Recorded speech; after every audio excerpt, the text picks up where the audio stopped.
Army in Atlanta, of the MARTA Army in Atlanta, Georgia, to give us an overview of how we're going to run the meeting today. So Bakari, thank you, and I'll pass it over to you. Thank you, Michael. And as you said, my name is Bakari Height with Labor Network for Sustainability, and I'm also the co-founder of MARTA Army in Atlanta, Georgia. And we are one of many transit organizations that work to bridge the gap between the riders as well as with working within the community to make transit better and to better the experience for transit. So we definitely thank the Congressman for joining us today and discussing what is absolutely a really transformative bill within this country.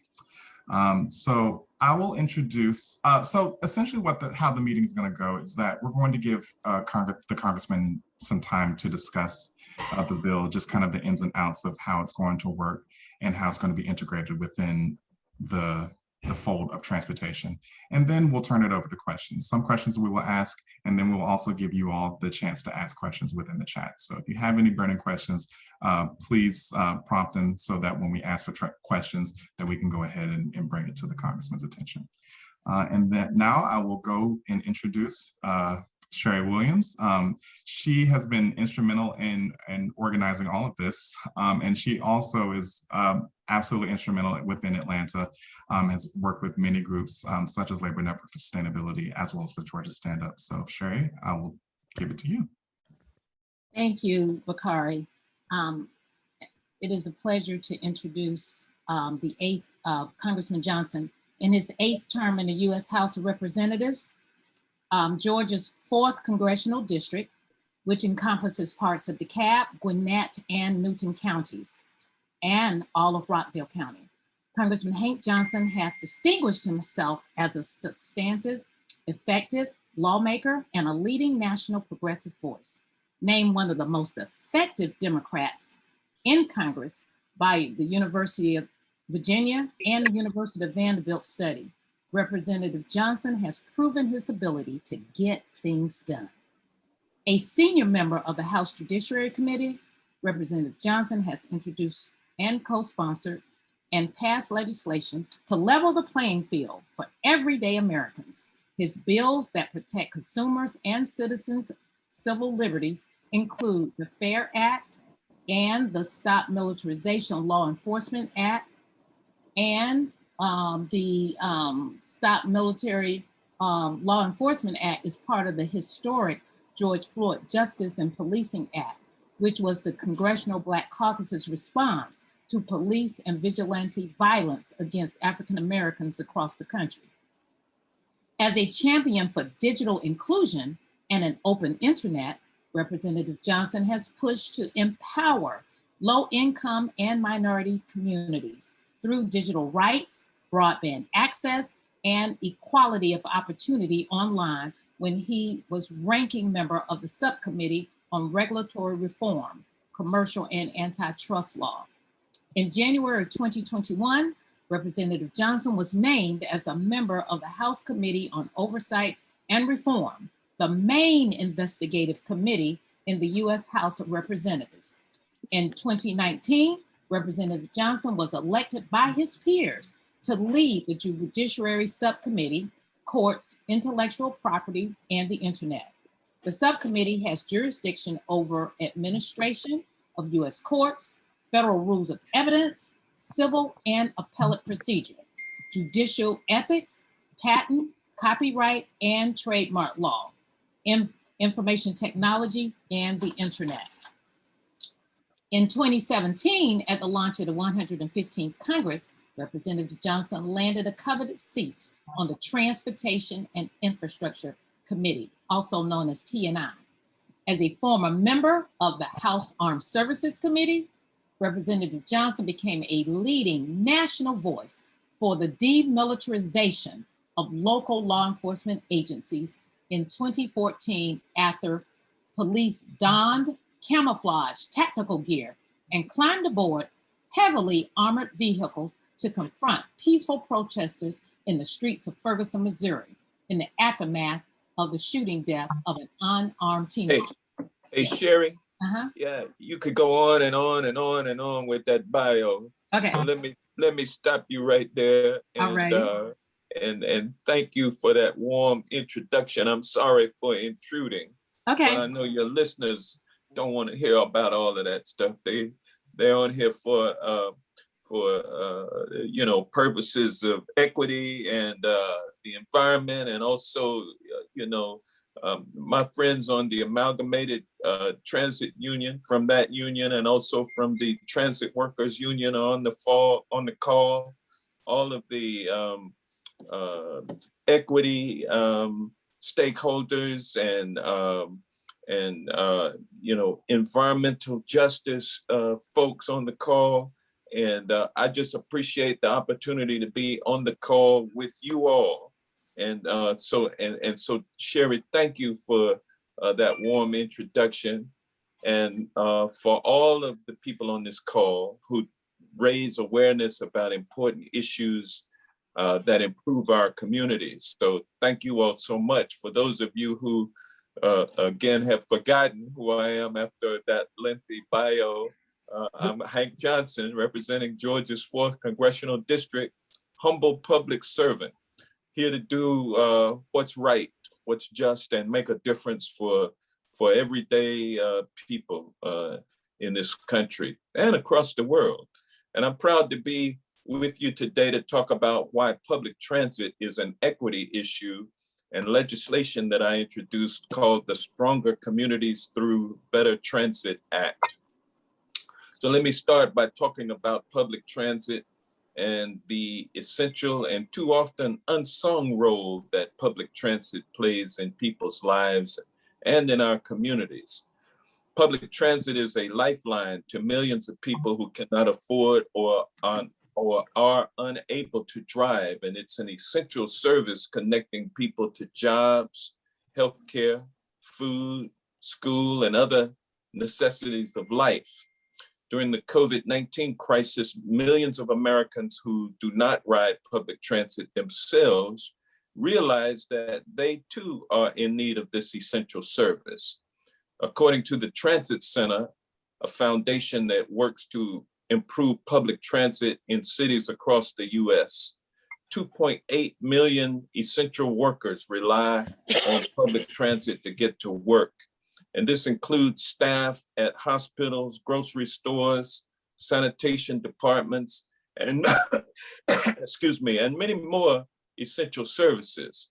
Now, if the workers who pick up your trash, administer the vaccine, or stock the shelves at your grocery store rely on transit to get to work, then you too rely on transit, even if you never ride it.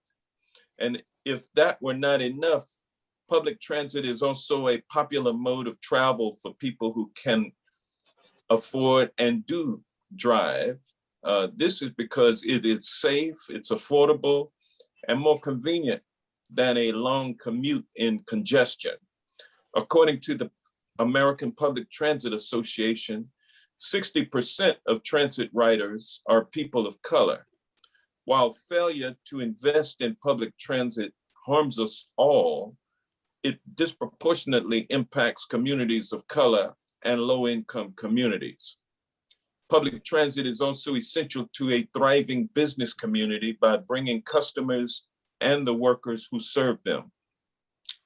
Now, as many Americans struggle to recover financially from the economic challenges of the past year, everyone deserves to be able to get to work in a timely and affordable manner. People also need to pick up their kids from school, shop for groceries, and visit the doctor, whether or not they are able to and can afford to drive. To support our communities, we need robust transit service to connect constituents to the necessities of life across large cities, small towns, and rural villages. Further, by providing people with convenient, reliable, and affordable public transit, we can reduce emissions and congestion while improving economic opportunity for everyone. Speaking of emissions, the transportation sector accounts for nearly 1/3 of total greenhouse gas emissions in our country, the majority of which is from driving. Unfortunately, transportation emissions are rising because Americans are driving more and more. We cannot meet the challenge of climate change without providing more Americans with a convenient and affordable alternative to congested roads and polluting vehicles. More frequently, high quality transit is therefore essential to responding to the threat posed by the change in our climate. That is why I introduced the Stronger Communities Through Better Transit Act. This bill would create a new $20 billion formula grant program annually that would be available to all transit agencies, rural and urban. And its purpose would be to increase service frequency so that people don't have to wait so long for the bus or the train. It would provide additional hours of service so that those who don't work 9 to 5 can still get to their jobs and home again to their loved ones. And actually what I mean is that the bill would make grants available to those who are looking to provide additional hours of service so that people who don't work 9 to 5 can get to their jobs. And also the legislation would provide grants to for those looking to add new frequent service in their communities. Today, the overwhelming majority of federal transit funds are for capital investments to buy new buses or construct new rail lines, while small city and rural services can currently use their existing capital grants to support operating expenses. No transit agency should have to choose between operating good service and buying new or additional buses or train cars. Even the newest electric bus will not meet the climate crisis or meet the economic and mobility needs of our communities if it only comes once an hour. Imagine that, waiting an entire hour for the next bus in the sweltering summer, late to school or work, and being anxious about your day.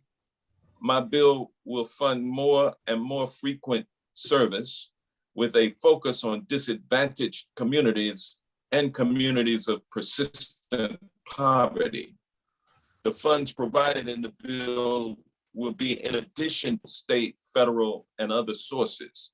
And this means that agencies can only use funds from this bill to expand service, not to run their existing service.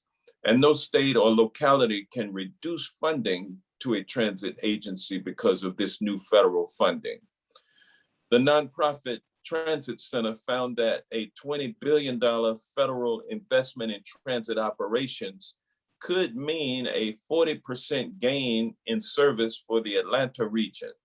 This could vastly improve access to transit when it arrives at least every 15 minutes, all day, 7 days a week.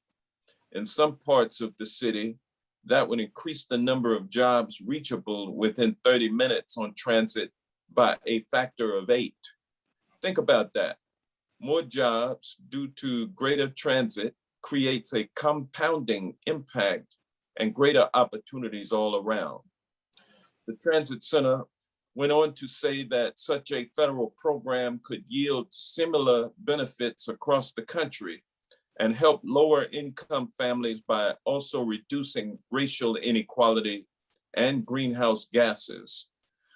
The Stronger Communities Through Better Transit Act creates that program.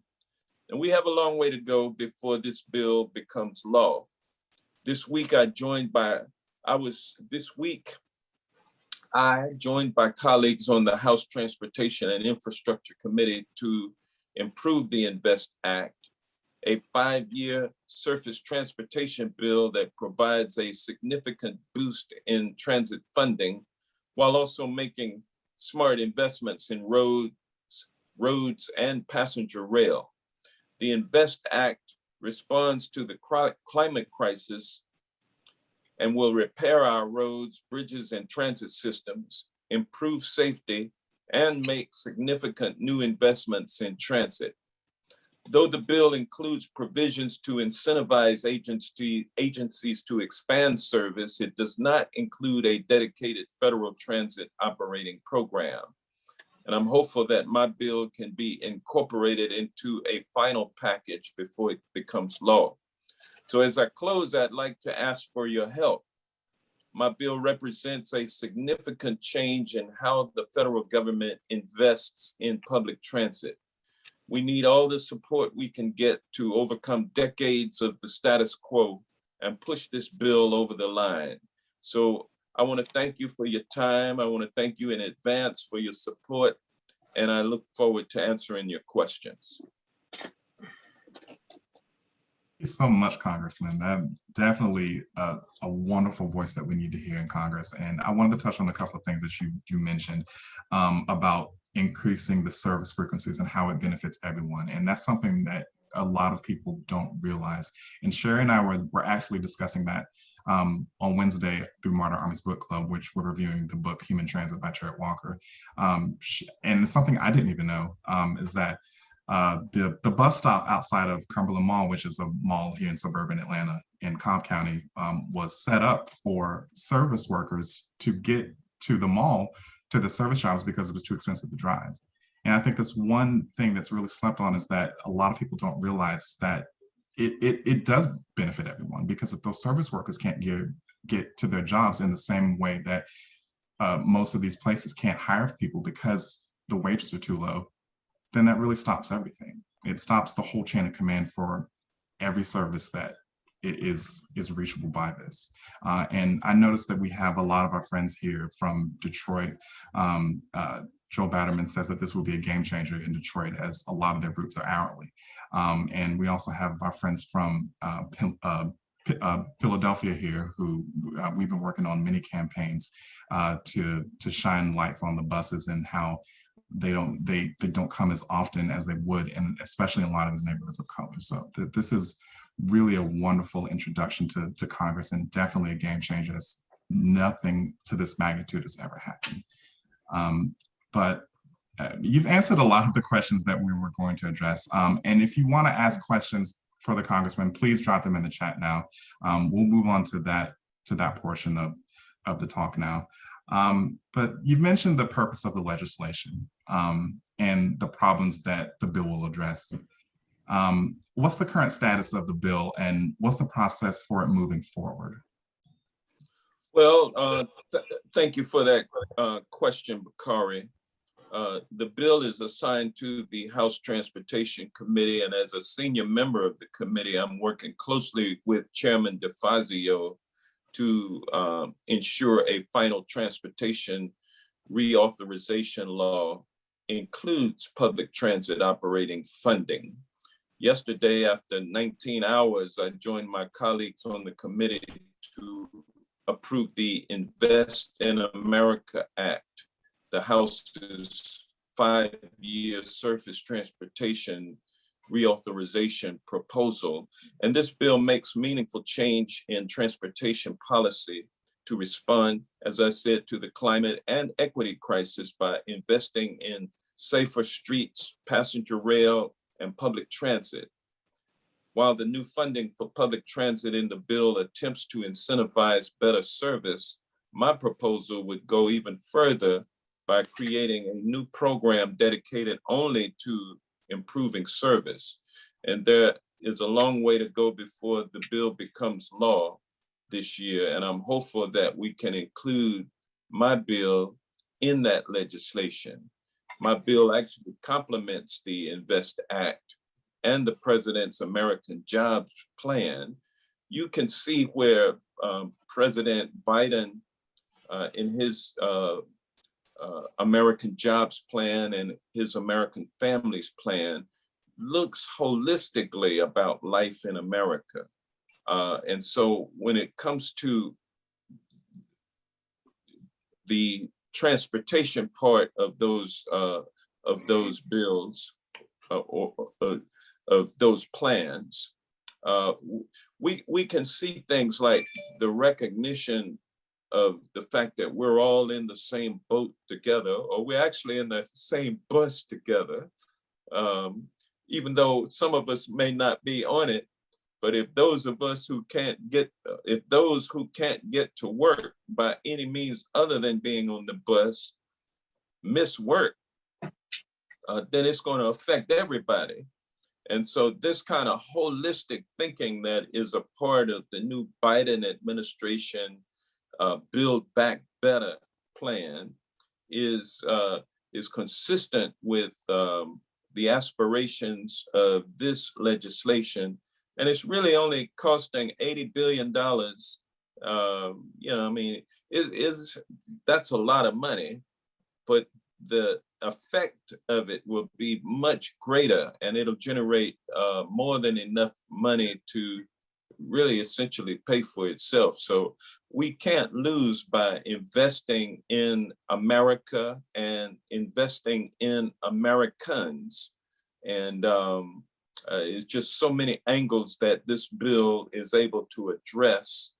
It is something that we're going to work hard to make sure that it is a part, excuse me, of the INVEST Act when it passes, and part of the American Jobs Plan when it passes, because the INVEST Act is actually a part of the American Jobs Plan. Wonderful. And I guess as a follow-up to that question, you mentioned as far as supporting the bill of what we can do to help. Is there anything else that a lot of the groups and a lot of the folks that do ride transit who are on this call can do to help in the meantime on the ground? Yeah, I think to let your local, state, and especially federal officials know that you support that bill, and you want to see it included in the American Jobs Plan as an essential element. We've got to give transit agencies the wherewithal to be able to extend service to communities that don't have it, and to also increase the frequency of service in those communities that transit currently reaches. It's a matter of equity, and it's also a matter of doing justice to our environment, because I mean, so many people would rather kick back on public transit that is safe and gets them to where they need to go in time. They'd rather do that than be stuck in traffic. They can be doing some, they can be working, they can be reading, doing whatever, watching videos, whatever they want to do during that time, that otherwise their attention would be fixated on getting around that car that's too slow up in front of them, and all of you all are stuck in traffic and you're getting frustrated and everything. We could put all of that aside, get on public transit, and get to where we are going. And so it is really the way to go. It's the way of the future. We can build roads and increase capacity on our roads until kingdom comes, and we will still be stuck in traffic if we don't start converting to public transit in this country. And so, yeah, we can't pave up every stretch of right of way, and we can't put asphalt and concrete down over all surfaces within America. We don't. Let's stop right now and let's start investing in some things that have an immediate impact on people's ability to first of all be safe from asthma and the effects of all of the ill effects of greenhouse gases and exhausts, and the overall impact that has on our environment. Let us have equity for people who need to be able to get to where they're going, and they can't afford a car because wages have not kept pace with productivity in this country, and all of the wealth is shifting to the upper class. let's make it such that folks can actually participate in this economy and bring home some of the bacon for themselves and their families. So it's a win-win situation. Absolutely. And like I said before, everybody, if you have any questions, please drop it down in the chat. Thank you to Scott Goldstein, who is definitely answering a lot of these questions in the chat. But we'll take it to Regina Eberhardt, who's from the Transport Workers Union, or TWU, and she's going to ask a question if she'd like to. Regina? Hi, actually, not a question, but more so a quick thank you and support. I just wanted to lift up, Congressman, you have always been a champion on transportation issues overall, whether it's transit, airline issues, anything we've brought to your attention, you have been extremely supportive. And of course, working with your amazing staff, Scott, who reached out to labor and just wanted to make sure that we had the appropriate labor protections in the bill, which they are in the bill. So just wanted to say thank you for that, because it's easy for a lot of these equitable legislations to move forward to bring more transit, but we want to make sure that that union jobs are protected in the process, and a lot of those labor protections are transferred as funding becomes available for these new projects. So again, your office ensured to make sure those protections were in the bill, and just wanted to share that with everyone, that we're not just supporting an amazing bill that expands public transit, but that it also expands and lifts up union protections along the way. So thank you so much. Thank you, Regina. Your collective bargaining has taken a hit as the wealth of the country has shifted to those at the top. It's been at the expense of workers, and it's no coincidence that the attacks on organized labor have increased while the wealth has decreased for working people. And so in order to reverse that, it makes sense that you're going to have to protect and even enhance the ability of workers to organize and collectively bargain. So I'm a union guy ever since I've been in Congress. I made a conscious decision to be on the side of labor as opposed to the labor or the corporations. And I mean, everybody has a part. Every sector has a part to play, and every sector needs to be represented. And for me, I've always been for the working people. Other folk can be for the corporations, and I respect that. But somebody's got to be out there on behalf of the working people, and so I proudly take that mantle and have run with it for the 15 years that I've been in Congress, and look to continue to run with it. So thank you, Regina. All right, and now we're going to bring in David Roscoe from the Amalgamated Transit Union in to ask a question. David? Hi, thank you. Thank you, Congressman. And I concur with my colleague Regina, who I know well, with everything, your support for public transit, your support for labor, on behalf of our international president, John Costa, and our locals in Georgia, 732 and 1324 in Savannah. Thank you for everything you're doing, and we definitely support this bill in terms of expanding public transit, especially service to these communities. I did have one question I wanted to ask. This may not be specific to this bill, but with the American Jobs Plan. But one question I had is, like, one concern for us as workers is that with the new technologies and the zero emission buses and other vehicles in public transit, one thing that we're very concerned about is ensuring that our members are properly trained to not only to repair these, because it's different technology, but also to operate these, because it's very different how an electric bus and an electric train is operated than than a diesel gas bus. So I want to hear your thoughts on the importance of training and ensuring that these workers are properly trained to deal with these new technologies and to fight climate change and the role that plays. Yeah, education so important, and re-education so important. I can't speak to the provisions within the American Jobs Plan or the Families Plan that may impact that. I do know that there are monies in the Jobs Plan for education, higher education. And Scott, do you have anything you might add to that? Any more specific knowledge? But the point that you raised, David, logically follows.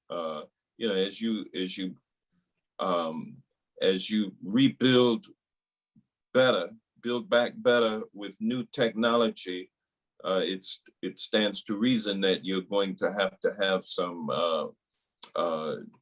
education investment, so that the existing workers and those who are coming up to assume these jobs have to have the expertise to be able to operate and maintain these new facilities. Anything you want to add to that, Scott?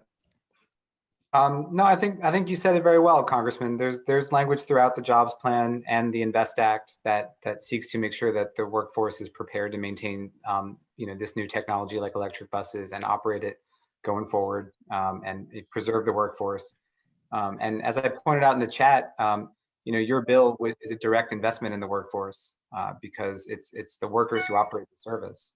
It's not a capital investment. You're buying people's time to run this service. And so this is a real direct investment in jobs that are typically really well-paid jobs with great benefits at transit agencies.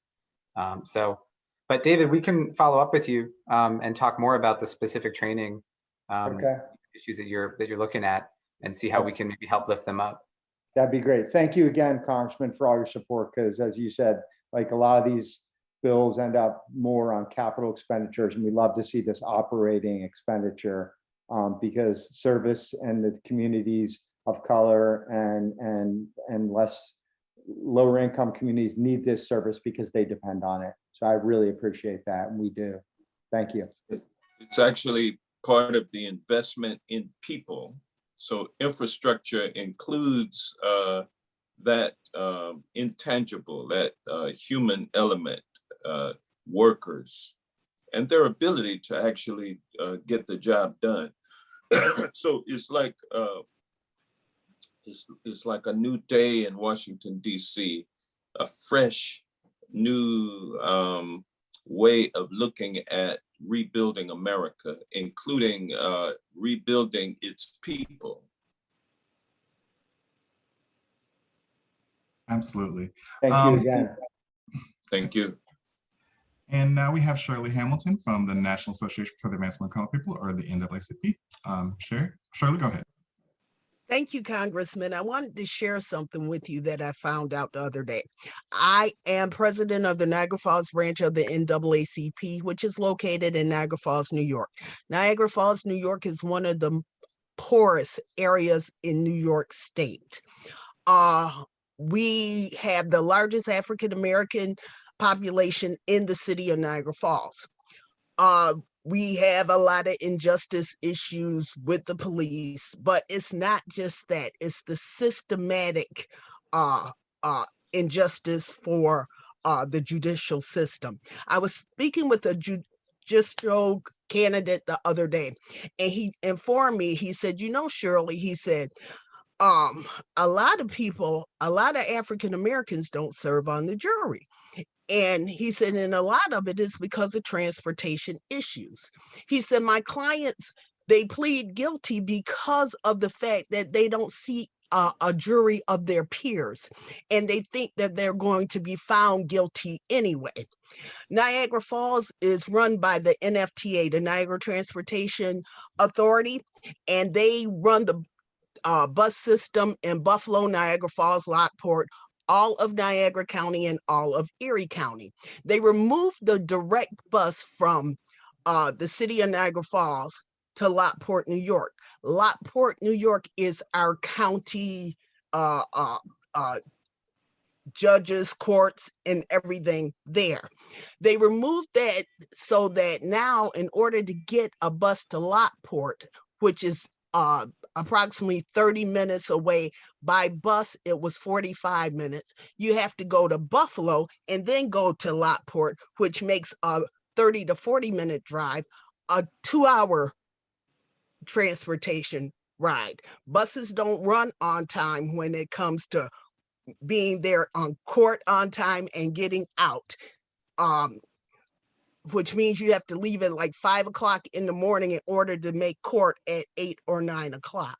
So I wanted to say that not only will your bill, not only can you use the examples that you have used, but I hope you consider the injustice that is contributed by the lack of transportation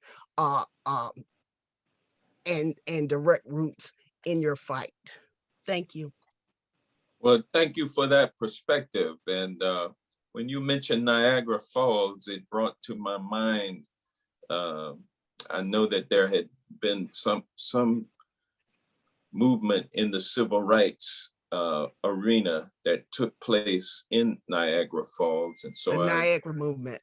Yeah. And so, yeah, I Googled this and I'm going to, I don't really know much about Niagara Falls other than the fact that it's got, you know, the falls there. And I've been there once to look at the falls, but never have I heard much about what actually goes down in Niagara Falls. I'm interested in finding out more about that. But the issue that you raise in terms of transit equity is and structural racism caused by the lack of equity in transit. I mean, it is so very important. And practically speaking, you know, when folks can't get to court, we know that the justice, the criminal justice system feeds on Black folks. There's a lot of money that's being made in the criminal justice system, not just in the operation of detention facilities, but in all of the activities that have to take place in detention facilities, like phones, like food, like medical care, like equipment, you know, all of these facets of the enterprise of incarceration, whether or not the incarceration is managed by a public entity or a private entity, it's still a lot of private enterprise that's taking place. So it's a prison and jail industrial complex, and it feeds off of African Americans and people of color. It always had. And so it's really ironic that while feeding off of those people, it's also creating processes by which people can be fed into the system. And you do that by knowing that they don't have transportation, but yet you systematically withdraw service to the areas where those people live, and then they're caught up in the justice system just from walking down the street, jaywalking, or allegedly, or smoking a joint, or in the case of Eric Garner, you know, selling loose cigarettes allegedly, or like George Floyd allegedly trying to pass off a $20 bill, which does he know? How do you know that he knew that it was counterfeit? If it was in fact counterfeit. But anyway, we get caught up, taken to jail for the least little thing, and then the courts are overcrowded, and your court case gets put off and you have to keep coming back and back to court again and again, and bam, can't make court on time. Now you got a warrant out for failure to appear. And it's just, one thing after another. So transit equity can play a small part, or can play a meaningful part in addressing that kind of structural racism that exists in the systems under which we live. So thank you for that. Thank you for that question and observation. Thank you. And Congressman, we want to be respectful of your time. So we want to thank you so much for your appearance today and for answering all of our questions. We really thank you for showing up, and we will definitely follow up with you for all of the movement that you'll have on this bill, as well as with going out and supporting and gathering support for this bill. But on behalf of everyone at Labor Network for Sustainability and all the groups that are part of this call, we thank you tremendously. Thank you, Bakari, and thanks everyone for being on the call, and anything we can be of assistance with in my office in your regard, please let us know. And thank you all so much. And Congressman Johnson, I want to offer a challenge to you. Since you're such a supporter of transit equity, we would like for you to make this an annual or twice a year event. I think that would be awesome, so we can see where you are and how we can support you and your efforts, and then you can help us to encourage us to keep going for all of the good bills you're introducing. What do you think about that? Yes, I put you on the spot. Yeah, it sounds like a winner. Okay, we'll be in touch. Thank you again. Okay, all right. Y'all have a great day. You too, Congressman. Thank you so much. All right. Well, that was wonderful. But everyone, thank you all for asking your questions, and thank you all for your attendance today. I kind of wanted to do a debrief afterwards and see what we thought about it. So if anyone had any comments, you are now free to open up and turn off your mic and let us know.